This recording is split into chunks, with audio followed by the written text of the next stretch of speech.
Hey everyone, it's Adrian from Anchored Web, and this is the first episode of my podcast that I'm calling Anchor Point.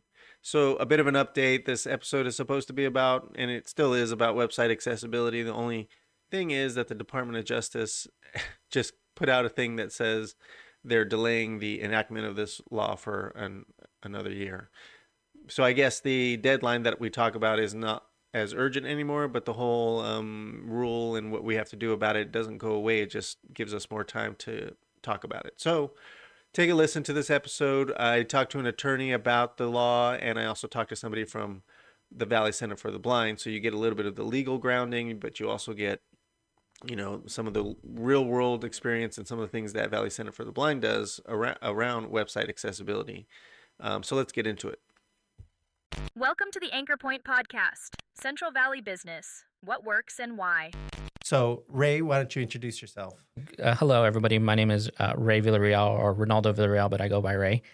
So people don't call me Raymond later. I am the director of workforce development at Valley Center for the Blind. We serve 5 counties, actually. So we serve from Madera all the way to Kern County. And we offer support to people that have visual impairments or are blind. So our mission is to help support and train people and employ people that are blind and low vision. So one of those ways we do is through our website accessibility program testing. And so we have staff members that are certified testers to offer support to businesses and helping with making sure they're meeting that WCAG 2.2 AA standards or better. Okay, and so for a lot of business owners, they're hearing a lot of these acronyms. No, what do you call them? Letters. The They have acronyms. to Yeah. understand what does it really mean to have a accessible website?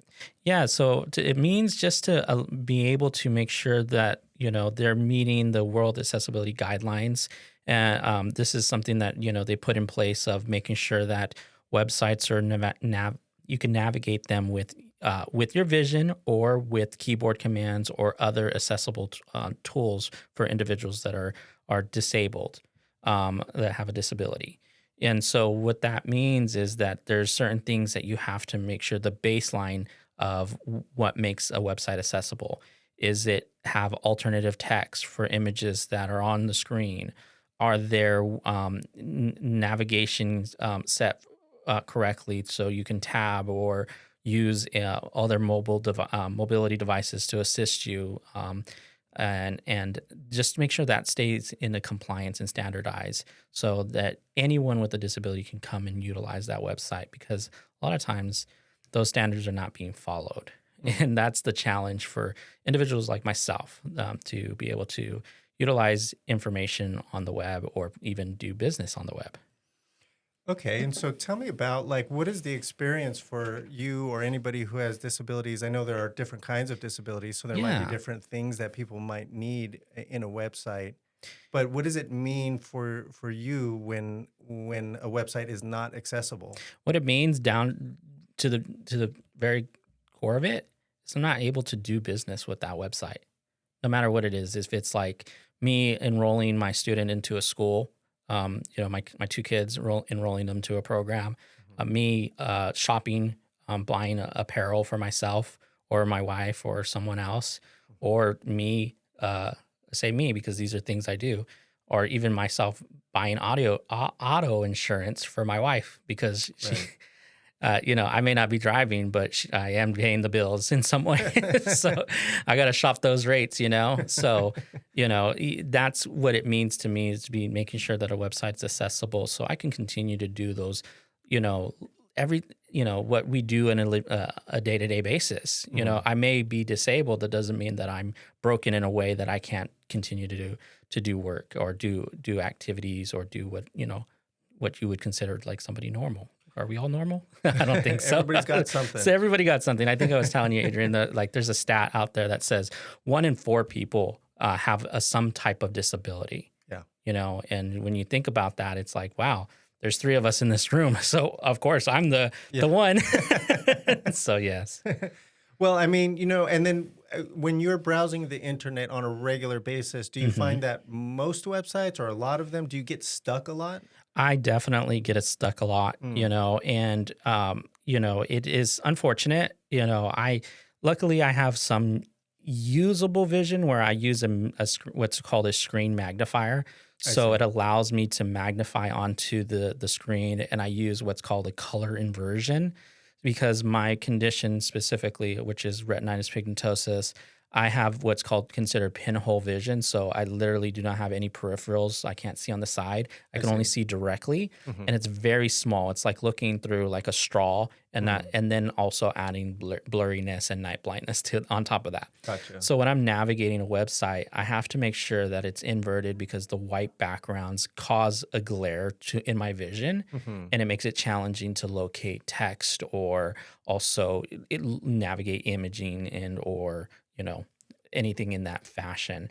And so when I run into websites that don't allow smart invert, that's a common thing nowadays. You have it on your mobile devices, or when you're visiting a website. If I can't do smart invert, that really hinders my ability to stay on that website I see. because it's so bright. Like even like being on that website for 2 minutes, it irritates my vision, and it Mhm. causes me to not want to do to work on that. I had a chance to talk to Aisha Otori. She's an associate at Coleman and Horowitz. So that's a law firm here in Fresno. She had a lot to say to me about website accessibility standards and how they're changing. It is a huge risk, right? Because I mean, many people or some people are of the idea that they're a small business and you don't have to comply with these regulations, but that's not true. Actually, small businesses are the focus of most of these ADA lawsuits.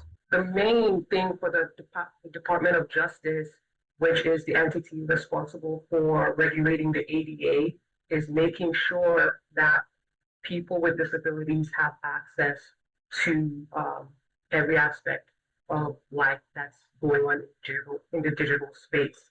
So with Article 2, that addresses local and state governments. And initially, the DOJ published this regulation sometime around April 24th in 24. And so it became effective sometime in June of that year. But right now, we're at the point where enforcement is right. About 64% of these cases that are brought for ADA violations for website and mobile app violations are small businesses, Mhm. businesses making less than 25 million um, in revenue every year. So small businesses and businesses in general should be aware that those technical standards under Article 3 does apply to them, right? When you think of someone with a disability, it's unfortunately the norm of like, oh, that's like someone we have to give to or support, or like a charity. Mhm. Yeah. And we're more than just a charity. We're humans, and that also participate, like I said earlier, in general business, in Mhm. general aspects of life. I may be visually impaired, but that doesn't mean that I'm not gainfully employed Mhm. and also doing everything that I would like that we want to do as an American dream. Right. Like buying a house, buying a car, Yeah. things like that. I do that, but Mhm. just in a different way. So if you are online and you're on a website that isn't, you know, website accessible, Hmm. what do you do?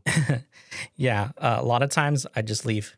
Mm, I just leave and I find something else, I see. and that's a common thing. A lot of times people think it's like, oh, well, I'll reach out and try to see if they can fix it. Hmm. Most of the time, it goes unheard, Right. and it's unfortunate. So a lot of times, what I just see people do is just leave, and they don't complain. They just leave Hmm. and go find something else. Businesses should look at the web content accessibility guidelines, 2.1 level double A, to see what they're supposed to be doing, right? So if you're just a new business starting up, you want to make sure that this is implemented into your website design, so that you don't have issues down the line. Right. I do test and I use web aim, like I Mhm. said, when I met you guys over there at Valley Center for the Blind a few months ago.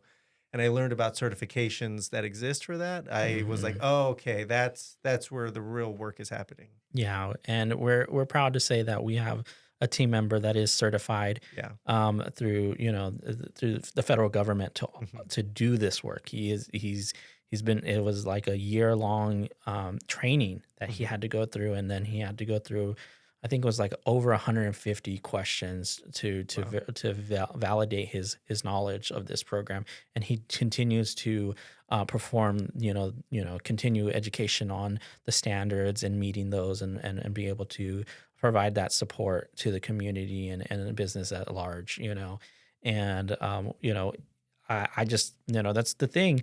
But the other thing is, it's coming from someone with lived experience as someone with a disability as well. Right, exactly. And that is what's so cool about the Valley Center for the Blind. I don't think a lot of people know that that's something you guys offer. Right. And that's the thing, is a lot of times you hear Valley Center for the Blind, either I get two things. Oh, you guys sell blinds? You don't know how many, Adrian, how many our receptionist gets calls. Oh, I'm trying to look for some blinds for my house. No, sorry, we're Valley Center for the blind. Yeah.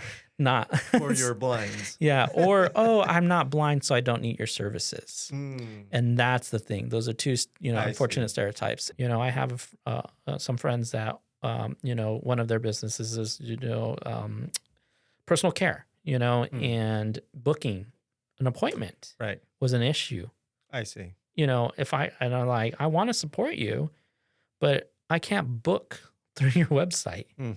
And your main business requires booking, right? Right. It's maybe the primary way that they're getting new business, through their website booking system. Yeah.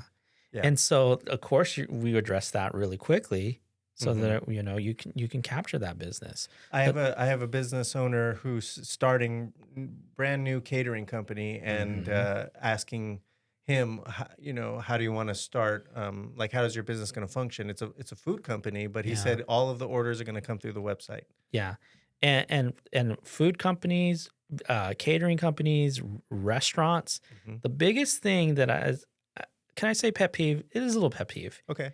Is when you are putting your stuff on Google or your website, and you have your menu, and you take a picture of your menu and upload that picture to the website and say, oh, see our menu. And it's just the picture. It's just the image. There's no alternative text. It can be blurry. I can't zoom in really well. It's at an angle. So guess what? You're eating somewhere else. I'm eating somewhere else. Trust me. That is one of my biggest things when I'm Googling food near me, and I go to your page and it says view menu, and it's not the text or an accessible PDF document. It's one of those photos I took from my phone. Yeah. I'm sorry, you lost my business.